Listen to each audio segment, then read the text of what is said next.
बैद्यनाथ मंदिर। बैद्यनाथ मंदिर, जिसे बाबा बैद्यनाथ धाम के नाम से भी जाना जाता है, झारखंड के देवघर में स्थित एक प्रसिद्ध हिंदू मंदिर है। यह मंदिर भगवान शिव को समर्पित है और 12 ज्योतिर्लिंगों में से एक माना जाता है। मंदिर परिसर में मुख्य मंदिर के साथ 21 अन्य मंदिर भी शामिल हैं। दंतकथा। किंवदंती के अनुसार रावण ने शिव को प्रसन्न करने के लिए हिमालय में तपस्या की थी और अपने 9 सिर भेंट कर दिए थे। जब वह अपना 10वां सिर अर्पित करने वाला था, तब शिव प्रकट हुए और रावण से वर मांगने को कहा। रावण ने शिवलिंग को लंका ले जाने की इच्छा व्यक्त की। शिव ने उसकी प्रार्थना स्वीकार की, लेकिन शर्त रखी कि यदि शिवलिंग को रास्ते में रखा गया तो वह वहीं स्थायी रूप से स्थापित हो जाएगा। इस पर सभी देवता चिंतित हो गए और भगवान विष्णु से मदद मांगी। भगवान विष्णु ने वरुण देव को रावण के पेट में प्रवेश करने का आदेश दिया, जिससे रावण को पेशाब करने की आवश्यकता महसूस हुई। रावण ने शिवलिंग एक चरवाहे भगवान विष्णु का रूप को दिया और पेशाब करने चला गया। लंबा समय लगने पर चरवाहे ने शिवलिंग को जमीन पर रख दिया।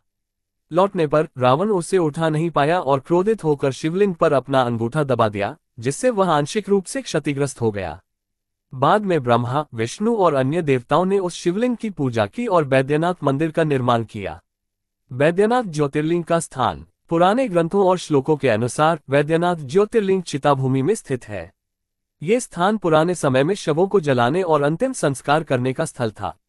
इसे तांत्रिक पंथों का केंद्र माना जाता था, जहां भगवान शिव की पूजा शमशानवासी और भस्म भूषित के रूप में होती थी। भावार्थ। पूर्व दिशा में चिताभूमि के भीतर भगवान शंकर सदा पार्वती सहित विराजमान है और उनके चरण कमलों की पूजा देवता और दानव करते हैं। मैं वैद्यनाथ के नाम से प्रसिद्ध शिव को प्रणाम करता हूँ। भविष्य पुराण में भी वैद्यनाथ का वर्णन मिलता है। ये जगह द्वारिकाश्वरी नदी के पश्चिम में और पंचकूट पहाड़ियों के बीच स्थित है। यह मंदिर सभी वर्गों के लोगों द्वारा पूजनीय है और अच्छे कार्यों का स्रोत माना जाता है।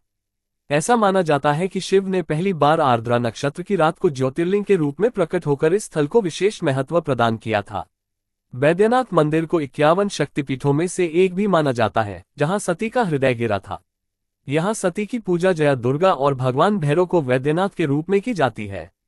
सती का पुनर्जन्म पार्वती के रूप में हुआ था।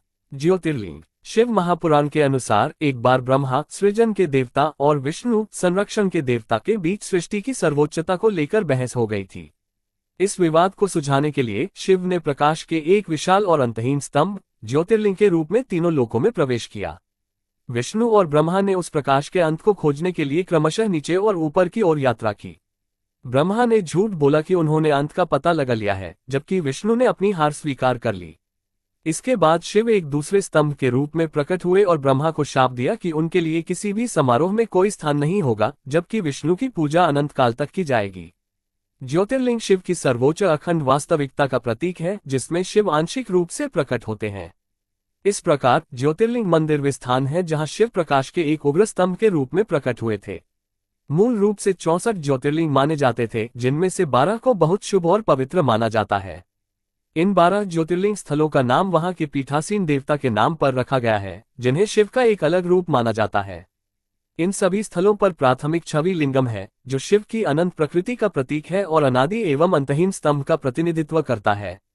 12 ज्योतिर्लिंग हैं। गुजरात के वैरावल में सोमनाथ, आंध्र प्रदेश के श्रीशैल में मल्लिकार्जुन, मध्य प्रदेश के उज्जैन में महाकालेश्वर, मध्य प्रदेश में ओंकारेश्वर, उत्तराखंड में केदारनाथ, महाराष्ट्र में भीमाशंकर, उत्तर प्रदेश के वाराणसी में विश्वनाथ, महाराष्ट्र में त्रयंबकेश्वर और झारखंड के देवघर में बैद्यनाथ। मंदिर का विवरण। मुख्य मंदिर से विशाल लाल पवित्र धागों से बंधा हुआ मां पार्वती का मंदिर शिव और शक्ति की एकता को दर्शाता है। शिव पुराण में वर्णित कहानियों के अनुसार पवित्र बैद्यनाथ मंदिर आत्माओं की एकता जैसा दिखता है और इस प्रकार हिंदुओं के लिए विवाह के लिए उपयुक्त माना जाता है।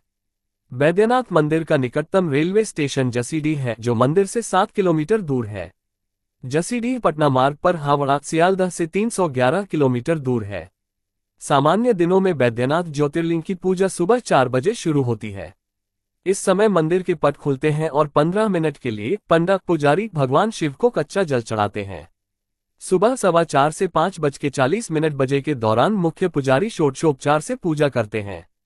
इसके बाद भक्त शिवलिंग की पूजा शुरू करते हैं। विशेष परंपरा यह है कि मंदिर के पुजारी पहले शिवलिंग पर कच्चा जल डालते हैं और फिर तीर्थयात्री जल डालते हैं और लिंग पर फूल और बिल्वपत्र चढ़ाते हैं।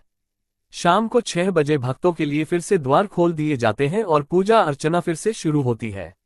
सामान्य दिनों में मंदिर रात 9 बजे बंद हो जाता है, लेकिन पवित्र श्रावण मास के दौरान समय बढ़ा दिया जाता है।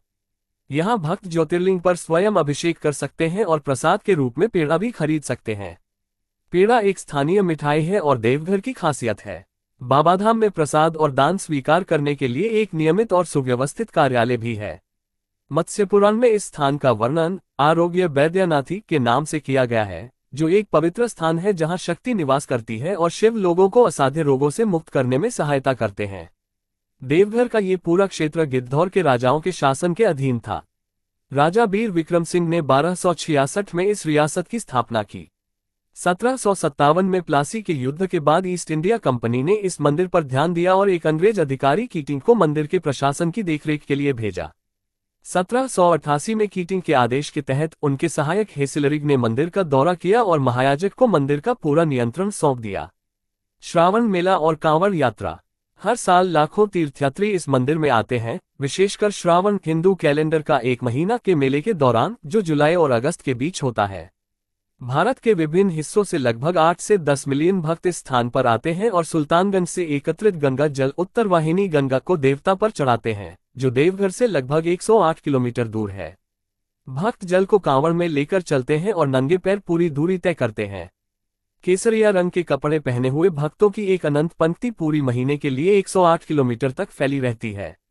इन तीर्थयात्रियों को डाक बम कहा जाता है और वे भागलपुर जिले के सुल्तानगंज में स्थित अजगबीनाथ मंदिर तक जाते हैं।